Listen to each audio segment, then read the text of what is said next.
गायत्री विद्या मंदिर उच्च माध्यमिक विद्यालय सांचौर की ऑनलाइन क्लास में आप सभी विद्यार्थियों का स्वागत है।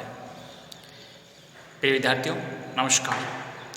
कक्षा 12 राजनीति विज्ञान विषय के अंतर्गत हम हमारे लोकतंत्र के समक्ष जो चुनौतियां हैं उसमें से एक प्रमुख चुनौती जिसका नाम है भ्रष्टाचार, करप्शन, इसका अध्ययन हम आज करने जा रहे हैं। देखिए, हमने क्षेत्रवाद, भाषावाद, सांप्रदायिकता, आतंकवाद, राजनीतिक आपराधिकरण, ये सभी जो चुनौतियां पड़ी, इन्हीं के साथ साथ एक प्रमुख है भ्रष्टाचार। यह भी हमारे लिए बहुत बड़ी भयंकर रूप से चुनौती है। आप देखेंगे कि भ्रष्ट आचरण, भ्रष्टाचार यानी भ्रष्ट आचरण, ये दो शब्दों से मिलकर बना है। और भ्रष्ट आचरण का अर्थ होता है कि ऐसा आचरण जो किसी भी दृष्टि से अनैतिक, अनुचित है। ऐसा आचरण जो किसी भी दृष्टि से अनैतिक और अनुचित है, न नैतिक है न उचित है, बिल्कुल अनुचित है, अनैतिक है, जिसको न हमारा समाज, न हमारी राजनीतिक व्यवस्था, न हमारा जीवन, न हमारी नैतिकता, कोई भी उसको स्वीकार नहीं करता है। जो हमारी मनुष्य की प्रकृति के बिल्कुल विपरीत है, ऐसा भ्रष्ट आचरण भ्रष्टाचार कहलाता है। जब कोई व्यक्ति न्याय व्यवस्था के लिए मान्य नियमों के विरुद्ध जाकर अपने स्वार्थों की पूर्ति के लिए गलत आचरण करने लगता है, तो वह व्यक्ति भी क्या कहलाता है? भ्रष्टाचारी। समझ सकते हैं आप कि कोई व्यक्ति न्याय की मांग करता है और तो न्याय व्यवस्था में मान्य नियम होते हैं, उन नियमों के विरुद्ध जाकर अपने स्वार्थों को, अपने निजी हितों को पूर्ति करने के लिए वो सब उन नियमों की अवहेलना करके एक गलत आचरण करने लग जाता है, तो व्यक्ति भ्रष्टाचारी कहना, यहाँ उसको कहना उपयुक्त रहता है। आप समझ सकते हो, विधि विधान, प्राकृतिक, हर एक दृष्टि से जो बिल्कुल गलत है, अनैतिक है, वो भ्रष्टाचार कहलाता है। आप समझ सकते हैं कि जब हर व्यक्ति इस प्रकार की ओर अग्रसर होता है, तो ये किसी भी देश के लिए अच्छा नहीं माना जाता है। लोगों का उस शासन व्यवस्था से, उस राजनीतिक संरचना से धीरे धीरे मोह भंग हो जाता है और धीरे धीरे मनुष्य विद्रोही हो जाता है। इसलिए न ये राजनीतिक व्यवस्था न अर्थव्यवस्था किसी के लिए भी अच्छा नहीं माना जाता। और यहाँ तक कि सबसे ज़्यादा आप देखते हैं कि ये जो भ्रष्टाचार है किसी भी देश की अर्थव्यवस्था में दीमक की तरह होता है। विशेषकर ये कहाँ प्रभावित होता है? अर्थव्यवस्था में। तो ये जिस प्रकार से लकड़ी पर दीमक ले जाती है और लकड़ी खत्म हो जाती है, उसी प्रकार से भ्रष्टाचार है वो पूरी तरह से एक दीमक की तरह होता है, जो उसे पूरी तरह से खोखला कर देता है। अर्थात कोई व्यक्ति या संगठन अपने निर्धारित कानूनी दायरे से परे जाकर या बाहर जाकर अनुचित ढंग से किसी व्यक्ति या संगठन को लाभ पहुंचाए और बदले में धन या सुविधा प्राप्त कर सार्वजनिक हितों को नुकसान पहुंचाए, वह भ्रष्टाचारी कहलाता है। आप समझ सकते हैं, अनुचित ढंग से संगठन या व्यक्ति को लाभ पहुंचाना और उसके बदले में कोई धन या सुविधाएं प्राप्त करना, जिससे हमारे सार्वजनिक हितों को नुकसान पहुंचता है। भ्रष्टाचार मुख्य रूप से चुनावों में व्यापारियों द्वारा दिए जाने वाले चंदे से प्रारंभ होता है। आप देखते हैं, जब भी चुनाव होता है तो बड़े बड़े व्यापारी संगठन, बड़ी बड़ी कंपनियां ये राजनीतिक दलों को अपना चंदा देते हैं। आप क्या सोचे हो, जो लाखों करोड़ों रुपए दे रहे हैं, उसके बदले में ये लोग कुछ भी प्राप्त करेंगे? ये सब कुछ प्राप्त करेंगे कब? जब सत्ता में आ जाते तब। सत्ता में आने के बाद में जो लाखों करोड़ लिए उसकी जगह अरबों लेते हैं वापस, अपनी इच्छा अनुसार, अपनी मनगढ़ंत जो भी सरकार से लाभ प्राप्त करना चाहते हैं वो सब कुछ करते हैं। तो ये चीज़ें, तो ये शुरुआत तो वहीं से होती है। प्रत्येक राजनीतिक दल को चुनाव लड़ने से पहले अपने और प्रत्याशियों के प्रचार प्रसार हेतु धन की आवश्यकता होती है, और राजनीतिक दलों को अपने इस कार्य के लिए जो धन प्राप्त होता है वह बड़े औद्योगिक घरानों और व्यापारियों से मिलता है। तो चंदे की शुरुआत तो वहीं से होती है राजनीतिक व्यवस्था में कि बड़े बड़े व्यापारी, औद्योगिक घराने उनको पैसा दें, और ये जो बड़े बड़े औद्योगिक घराने जो पैसा देते हैं और सत्ता में लौटने के बाद में वो मन चाहे कानून में परिवर्तन करना, या मन चाहे आर्थिक संसाधनों पर नियंत्रण स्थापित करना, और मन चाहे किसी भी प्रकार का कोई भी नीतिगत परिवर्तन करवाना, इनका प्रमुख कार्य रहता है, जिससे ज़्यादा से ज़्यादा ये लाभ प्राप्त कर सकें। तो सोचो, भ्रष्टाचार की शुरुआत तो वहीं से हो रही है। इस प्रक्रिया के कारण चुनावों के पश्चात सत्ता में आने वाले दलों से व्यापारिक घराने, औद्योगिक संस्थान अनुचित लाभ उठाने का प्रयास करते हैं और यहीं से आरंभ होता है भ्रष्टाचार की व्यवस्था। भ्रष्टाचार के अधिकांश मामले खरीद, अनुदान, निर्माण, लाइसेंस, परमिट आवंटन, ऋण, नियुक्ति, स्थानांतरण आदि क्षेत्र से संबंधित। मतलब आप समझ सकते हैं कि सबसे ज़्यादा भ्रष्टाचार जहाँ पे होता है वो कहाँ होता है, या तो कोई खरीद संबंधित है, कोई बहुत बड़ी खरीद हो रही है तो उसमें बहुत बड़ा घोटाला होता है, ठीक है, या कोई बहुत बड़ा अनुदान दिया जाता है उसमें घोटाला होता है, या कोई निर्माण कार्य उसमें घोटाला होता है, या फिर लाइसेंस परमिट आवंटन, जैसे अब आपको पता है देश में कोयला घोटाला, 2G स्पेक्ट्रम आवंटन घोटाला, या ऋण लोन संबंधित, या अपॉइंटमेंट नियुक्तियाँ संबंधित, या ट्रांसफर संबंधित बहुत बड़े बड़े घोटाले हो या बहुत बड़े भ्रष्टाचार के मामले दिखाई हमें देते हैं, ठीक है। अब इसके लिए क्या करें तो क्या करें, इसके लिए कुछ उपाय भी ढूंढने पड़ते हैं। आप देखेंगे भ्रष्टाचार को रोकने के लिए अनेक कानून बनाए हमारी सरकार ने। इसके अंतर्गत भ्रष्टाचार निरोधक कानून सर्वाधिक सबसे महत्वपूर्ण है और इस कानून के प्रभावी क्रियान्वयन का दायित्व भ्रष्टाचार निरोधक ब्यूरो को सौंपा हुआ है। हमारे हर जिला मुख्यालय पर एक भ्रष्टाचार निरोधक ब्यूरो होता है और ब्यूरो के अधिकारी किसी भी कर्मचारी या अधिकारी के विरुद्ध शिकायत प्राप्त होते ही तुरंत उस पर कार्रवाई करते उसे रंगों हाथ गिरफ्तार करते हैं, रंगे हाथ उसको गिरफ्तार करते हैं तथा उनके विरुद्ध कानूनी कार्रवाई कर सजा दिलाते हैं। भ्रष्टाचार पर प्रभावी अंकुश रखने के लिए सतर्कता आयुक्त प्रणाली भी लागू की गई है। इस प्रणाली के अंतर्गत प्रत्येक विभाग के अधिकारी को सतर्कता अधिकारी बनाया गया है और यह अधिकारी भ्रष्टाचार के संबंधित मामलों की जांच कर उनके विरुद्ध कार्रवाई करता है। और सरकार ने भी निर्णय दिया कि किसी भी मामले में आरोपित अधिकारी क्षेत्र में महत्वपूर्ण पदों पर पदस्थापन नहीं दिया जाएगा। इस प्रकार अन्वेषण ब्यूरो, लोकायुक्त, निरीक्षण, अंकेक्षण विभाग आदि प्रभावी भ्रष्टाचार पर नियंत्रण लगाने का काम करते हैं, लेकिन फिर भी कम है। फिर भी इनके द्वारा जो भी काम किया जाता है वो बहुत कम पड़ता है। आप देखिए कि हमारी सरकार ने विभिन्न प्रकार के कानूनों का निर्माण किया, लेकिन प्रॉपर ढंग से आज भी उन कानूनों का उल्लंघन होता है और भ्रष्टाचार को कम नहीं हुआ। भ्रष्टाचार बहुत ज़बरदस्त तरीके से बढ़ रहा है। आप देखेंगे कि जिस भी व्यक्ति को रंगे हाथ गिरफ्तार किया जाता है कुछ समय के लिए निलंबित हो जाता है, लेकिन कुछ महीनों या कुछ वर्षों के बाद में पुनः बहाल हो जाता है। बड़े से बड़े उच्च पदाधिकारी बाकायदा उनका प्रमोशन होते हैं, सब कुछ होता है।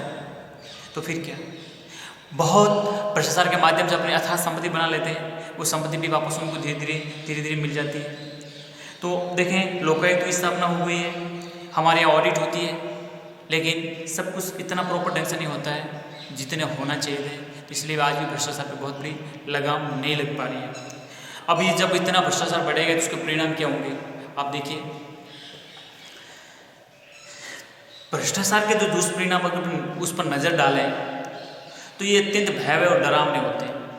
इस व्यवस्था से उपजने वाले परिणाम कुछ प्रमुख हैं, एक एक करके समझते हैं। सार्वजनिक निर्माण कार्यों का स्तर घटिया होता है। आप देखेंगे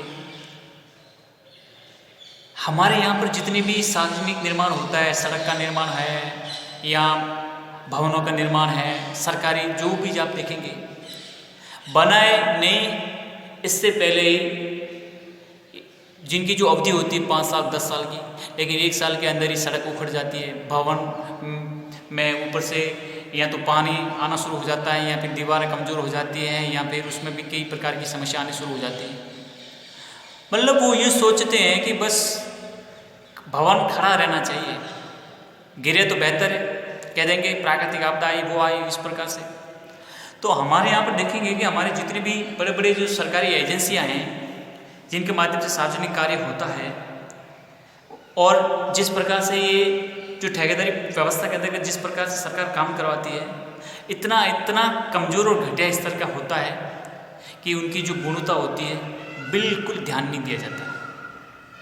और यही नहीं, अनेक बार तो कार्य केवल कागजों पर होते हैं। पता चला या तो पक्की सड़क बनी हुई है लेकिन कागजों में, या टंकी बनी हुई है लेकिन कागजों में, या भवन बना हुआ लेकिन कागजों में, उसका भौतिक सत्यापन करने ही नहीं आते हैं तो उसको पैसे दे के रिटर्न कर देते। क्या सोचें किस प्रकार से लोकतंत्र मजबूत होगा, किस प्रकार से हम सभी लोगों की जो मूलभूत आवश्यकता पूर्ति होगी। हर जगह इस प्रकार से अपन को देखने को मिल रहा है। इसलिए सबसे बड़ा परिणाम यह होता है कि बहुत कुछ व्यवस्था से मोह भंग हो जाता है एक सामान्य प्रबुद्ध नागरिक का। फिर जो भी योग्य और निष्ठावान व्यक्ति है उनको हतोत्साहित किया जाता है। वो अधिकार की मांग उठा नहीं सकते, कोई बात नहीं कर सकते।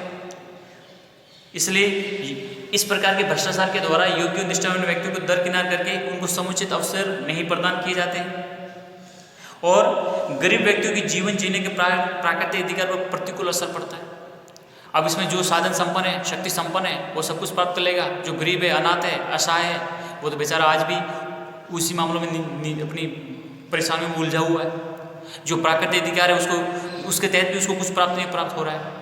तो सोचिए कि इसमें बहुत कुछ प्रतिकूल प्रभाव पड़ता है गरीब व्यक्ति के जीवन पर। और यही नहीं, ये जो एक दीमक की तरह जो फैल रहा है भ्रष्टाचार, इससे हमारे समाज की आर्थिक विषमता पैदा होती है। अमीरी और गरीबी, अमीरी गरीबी के पीछे खाई इतनी फैलती जाती है कि फिर गरीब वर्ग है उसके पर अमीर वर्ग के प्रति वैमनस्य और द्वेष की भावना पनपती है कि इन्होंने हमारे संसाधन को हड़प लिया, हमारे हिस्से के संसाधन इन्होंने ले लिए। हम इसको अब किसी भी प्रकार से द्वेष या फिर और भी जिस प्रकार से सामाजिक ताना बाना है उसमें गांठ पड़ जाती है, उसमें बहुत बड़ी एक विपरीत परिस्थिति पैदा हो जाती है। इसलिए सरकार की कोशिश होनी चाहिए कि जो अमीर गरीबी की जो हमें खाई मिटानी है उसकी जगह खाई बढ़ती जाती है इस भ्रष्टाचार के माध्यम से। और जो इस भ्रष्टाचार के माध्यम से अनाप शनाप पैसा कमाता है, तो आपको पता कि इससे काले धन का अंबार लगता है। और इस कारण जब काला धन बढ़ जाता है तो हमारे देश की अर्थव्यवस्था भी पंगु बन जाती है। काला धन की अधिक मात्रा होने से वजह एक पैरेलल इकोनॉमी चलती है जिसका हिसाब किताब न सरकार के पास है और न सरकार के आंकड़ों के पास, किसी कुछ भी नहीं है। पैरेलल इकोनॉमी चलती है जो देश की अर्थव्यवस्था को बर्बाद करने में महत्वपूर्ण योगदान देती है। इसलिए अगर काला धन ज़्यादा होगा तो अर्थव्यवस्था बिल्कुल धराशायी हो जाएगी। तो भ्रष्टाचार के माध्यम से जो पैसा मिलता है इससे काला धन बढ़ता है, बेरोजगारी को बढ़ावा मिलता है क्योंकि ज़बरदस्त महंगाई बढ़ती जाती है और सरकार के पास संसाधन नहीं है, सीमित है, रोज़गार दे नहीं पाती है, गरीब बढ़ते जाते हैं। तो फिर बेरोजगारी स्वाभाविक है कि बढ़ती जाएगी क्योंकि हर समस्या दूसरी समस्या को पैदा करने में सहायक होती है। तो आप समझ सकते हैं कि जब सब समस्या बढ़ती जाएगी तो बेरोजगारी भी उनमें बढ़ती जाएगी, इंक्रीज हो जाएगी, बल्कि डिक्रीज नहीं होगी। आम आदमी का सरकारी तंत्र में विश्वास घटता है, इससे जनहित के मुद्दों पर लोगों में असंतोष बनता है। अब जब इस प्रकार होगा, सरकार सिर्फ पंगु बनकर देखती रह जाए तो सरकार पर विश्वास बढ़ेगा घटेगा? बिल्कुल घटेगा। आम व्यक्ति उससे नफरत करेगा कि सरकार में दम नहीं है, सरकारी तंत्र पर विश्वास तो खत्म हो जाता है। इसलिए जनहित के मुद्दों पर लोगों में जबरदस्त तरीके से असंतोष पैदा होता है और उस स्तरों पर पनपने वाला भ्रष्टाचार निचले स्तर के कर्मचारियों को निकम्मा और कामचोर बना देता है। लाख कोशिश करो, काम करवा ही नहीं सकते। आप सरकारी संस्था में जाइए, आप काम करना मन मर्जी से नहीं करवा सकते। आज गए तो बोले कल आना, कल गए तो परसों आना। गरीब व्यक्तियों को, असहाय व्यक्तियों को, निर्धन व्यक्तियों को टरकाया जाता है कि आज नहीं, अभी वो नहीं है, ये नहीं है। ये क्या सिस्टम है? आप पैसे दो तो तुरंत काम हो जाता है। तो ये इस प्रकार की जब समस्या पैदा होगी तो लोगों में असंतोष पैदा होगा ही होगा। तो ये सब इन समस्या से निपटने के लिए भ्रष्टाचार बहुत खतरनाक समस्या बनी हुई है। इससे निपटने के लिए हमें जरूरी तत्कालीन रूप से कदम उठाने भी जरूरी है। तो क्या क्या और भी इसको रोकने के उपाय हो सकते हैं? तो अब देखते हैं हम कि कैसे कंट्रोल किया जा सकता है करप्शन को। देखो, नागरिकों को सरकारी निर्णयों, प्रक्रियाओं एवं गतिविधियों को जानने का पूरा अधिकार होना चाहिए। सरकार ये काम करे, सुशासन और पारदर्शिता लाने के जो नारे लगाती है ना, उसको वास्तविक रूप से हकीकत में लाना चाहिए। सरकार जो भी काम कर रही है, नियम बना रही है, नीति निर्माण कर रही है, जो योजना ला रही है, जो कुछ लाया जा चुका है, उसको सम्मुख प्रदर्शित करें कि हमने क्या किया है, आप इसके तहत क्या क्या जानकारी हासिल कर सकते हो। फिर दोषी पाए जाने व्यक्ति को त्वरित न्याय प्रक्रिया द्वारा कठोर दंड दिए जाने की आवश्यकता है। जो भी भ्रष्टाचार में लिप्त पाया जाता है, पहले तो उसकी नौकरी हमेशा के लिए समाप्त कर दी जाए। दूसरा, उस व्यक्ति को जितनी भी उसने अनैतिक रूप से धन इकट्ठा करके जो भी संपत्ति की है उसको बिल्कुल सार्वजनिक तौर पे हर सरकार अपने पास रख ले। तीसरा, उसको कठोर से कठोर दंड दिया जाए, उसको कठोर दंड दिया जाए। अगर ये ऐसे प्रावधान होंगे तो उसका बहुत व्यापक असर पड़ेगा और जहाँ भी ये भ्रष्टाचार होता है वो एक कम हो जाएगा। इसके अलावा देखते हैं कि सरकारी निर्णयों में कम से कम गोपनीयता होनी चाहिए। अधिकांश मामले पारदर्शी है। सरकार ऐसी कौन सी सुरक्षा और देश की एकता से संबंधित मामले हैं जो सब कुछ गोपनीय रखें, इसलिए गोपनीयता बहुत कम रखे जाएं, ज़्यादा से ज़्यादा मामले सब खुले रखें, पारदर्शी बने। इससे क्या होगा कि जो भी मामला है सब लोगों की नज़र में होगा, सब लोगों को पता चलेगा। समाज का बुद्धिजीवी, प्रबुद्ध वर्ग उसको देखेगा, समझेगा, हमारी मीडिया हर चीज़ उसको देखेगी। तो इस प्रकार का कोई भी भ्रष्टाचार होने की संभावना कम से कम रहेगी।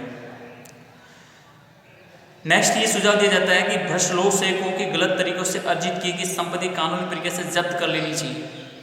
जो भी अधिकारी कर्मचारी जिसने भ्रष्ट तरीके से अपनी संपत्ति अर्जित की उसको पूरी पूरी सरकार के हवाले सौंप दी जाए। उसका कोई अधिकार नहीं होना चाहिए कि उस संपत्ति को वापस हासिल करें, लेकिन होता उल्टा है। जरूर निलंबित कर लेंगे, सब कुछ अखबारबाजी हो जाएगी, लेकिन 4-6 महीने, साल 2 साल के बाद में सब संपत्ति उसको लौटा देते हैं। आज तक ऐसा सुनने में नहीं आया कि इतने बड़े अधिकारी जो इतने बड़े घोटाले में पकड़ा गया है उसकी सजा उसकी जो भी संपत्ति सब कुछ ले ली नहीं होती है। धीरे धीरे हमको पता ही नहीं चलता, सब कुछ रिटर्न हो जाती है। ये गलत है, जबकि इसको रोकना चाहिए। उच्च स्तर पर किए जाने वाले निर्णय तुरंत गति से नीचे के तक पहुँचने चाहिए। हाई लेवल पर सरकार के ऊपरी स्तर पर जो भी निर्णय हो चुका है उसका तुरंत प्रभाव से निचले स्तर पर भी उसका अमल में लाना जरूरी होगा। जब तीव्र गति से जब अमल में लाया जाएगा तो फिर लोगों को भी ये पता चलेगा कि हाँ, सरकार हमारे लिए कुछ कर रही है, हम हमारे लिए कुछ उचित कदम उठा रही है, और हर जगह पारदर्शिता होगी। जब सब जगह खुलापन होगा तो किसी भी लोक सेवक को भ्रष्टाचार करने से पहले 100 बार सोचना होगा। ठीक है। और सार्वजनिक महत्व के पदों पर संदिग्ध आचरण वाले लोक सेवकों को पदस्थापित नहीं किया जाए। कि जो भी हमारे सार्वजनिक महत्व सरकारी बड़े बड़े पद हैं उन पर किसी भी भ्रष्टाचरण व्यक्ति या उस पर कैसे आरोप साबित हो चुके व्यक्ति को या लोक सेवक को उस पर पद स्थापित या उस पद पर विराजमान नहीं करना चाहिए। एक बात समझ में, ऐसे व्यक्ति को बिल्कुल पद स्थापित नहीं करना चाहिए। ये थोड़ा हमें से ध्यान रखना होगा। ठीक है। नेक्स्ट ये बताया गया है कि जो बेनामी सौदा निषेध अधिनियम 1988 उसको तत्काल प्रभाव से लागू किया जाए। राजनीतिक दलों से मिलने वाले चंदों को पूरी तरह से जांच पड़ताल की जानी चाहिए। सबसे बड़ी समस्या की जड़ तो आज तक जितने भी हमारे राजनीतिक दल है इनको जो चंदा मिलता है आज भी वो इनकम टैक्स के दायरे से बाहर है। उसे कोई ऑडिट नहीं कर सकता, उस पर टैक्स नहीं लगता, कितना पैसा है क्या है। अरे भाई क्यों? ये तो भ्रष्टाचार की सबसे बड़ी शुरुआत तो यहीं से होती है। इस पर भी हर चीज़ खुला होना चाहिए कि चंदा किसने दिया, किसने दिया, कितना दिया, आपने खर्च कहाँ किया है, हर चीज़ खुली होनी चाहिए। और विमुद्रीकरण की प्रक्रिया के द्वारा काला धन बाहर लाया जाना चाहिए। आप देखेंगे कि जो भी तत्कालीन आपको लगे कि मार्केट में काला धन बहुत कुछ हो चुका है और एक पैरेलल इकोनॉमी चल रही है काले धन की, उसको कैसे समाप्त किया जाए, इसके लिए सरकार आवश्यक कदम उठाए। विमुद्रीकरण यानी तत्कालीन समय में जो भी प्रचलित मुद्रा व्यवस्था है उसको बिल्कुल अवमूल्यन कर दो और नई मुद्रा जारी कर दो। और हमारी सरकार ने ऐतिहासिक कदम उठाए भी है इस मामले में। प्रधानमंत्री मोदी ने ये विमुद्रीकरण करके जो काला धन उसको समाप्त करने के लिए ये प्रक्रिया विमुद्रीकरण की लागू भी की। आपको पता होगा नोटबंदी जिसको कहते प्राय। तो अब लोगों के पास जो अपने घर में संदूक भरे पड़े थे, बड़े बड़े बोरों में जो पैसा था, काला धन था, अब वो बिल्कुल जीरो हो गया, उसकी कीमत शून्य हो गई। तो ये भी जरूरी है। तो इस प्रकार के जब बड़े बड़े रिफॉर्म होंगे तो स्वाभाविक है कि मुद्रा के अवमूल्यन के बाद से और सरकार द्वारा बड़े क्रांतिकारी सुधार लाने से इस भ्रष्टाचार की समस्या से काफ़ी हद तक निजात पाया जा सकता है। आप देखेंगे कि भ्रष्टाचार की रोकथाम और भारत के विभिन्न भागों में नकली मुद्रा को निष्प्रभावी बनाने के लिए केंद्र सरकार ने ऐतिहासिक निर्णय देते हुए 8 नवंबर 2016 को 500 व 1000 रुपये के नोटों का विमुद्रीकरण कर दिया था। इस निर्णय का रोकने का मुख्य उद्देश्य यह था कि काले धन का पता लगाना, भ्रष्टाचार को रोकना, आतंकवाद को पोषण कर नकली मुद्रा को निष्प्रभावी बनाना और चुनाव में काले धन के प्रयोग को बंद करना। यह निर्णय भारतीय अर्थव्यवस्था के इतिहास में काले धन की सफाई अभियान के रूप में जाना जाता है।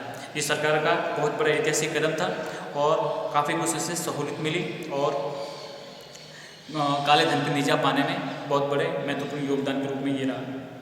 अब देखते हैं कि भारत में अधिकांश लोग आज भी नकद लेन देन में अभ्यस्त हैं। इस प्रकृति को समाज कंटकों ने काला धन अर्जित करने में पूरी तरह से दुरुपयोग किया, जिससे भारतीय अर्थव्यवस्था को कमजोर बना दिया। बेहिसाब काले धन के प्रभाव में एक समानांतर अर्थव्यवस्था खड़ी कर दी गई, जिससे राष्ट्रीय अर्थव्यवस्था की वृद्धि और विकास दोनों अवरुद्ध होने की आकांक्षा बनने लगी। विमुद्रीकरण के एक और काले धन की समस्या पर लगाम लगेगी तो दूसरी ओर भारत में आतंकवादी गतिविधियों पर नियंत्रण में मदद मिलेगी, क्योंकि आतंकवादी अधिकांश नकली मुद्रा सहायता से देश के कोने कोने में आतंकवादी गतिविधियों को संचालन कर रहे थे। आप देखेंगे कि काले धन तो लगाम लगेगी ही लगेगी, लेकिन जो पाकिस्तान द्वारा प्रायोजित आतंकवाद, भारत में जो नकली मुद्रा वहाँ जो प्रचार कर रहा है, वहाँ पाकिस्तान में पब्लिश करके भारत भेज रहा है नकली मुद्रा। इससे भारत को भारतीय अर्थव्यवस्था को बहुत बड़ा नुकसान पहुंच रहा था। तो ये सब नोटबंदी के माध्यम से ये हुआ कि अब विमुद्रीकरण के फलस्वरूप जो नोट बंद कर दिए गए थे और नए नोट निकाले, तो इससे काफ़ी कुछ हमारे नोटों की सुरक्षा सेफ्टी के संबंध में भी प्रावधान किए गए। और जो आतंकवाद और कश्मीर में जो हिंसाकारी गतिविधियाँ बढ़ रही थी उस पर लगाम काफ़ी हद तक लगी और देश में काफ़ी इस बड़े रिफॉर्म से बहुत बड़ा बदलाव भी आया। तो जरूरी है, हमारी एक नैतिक जिम्मेदारी बनती है हम सभी भारतीयों की कि सजग बने, जागरूक बने और एक जिम्मेदार नागरिक का परिचय दें, ताकि जो भी ये समस्या है हम देख रहे हैं इससे निजात पाई जा सके।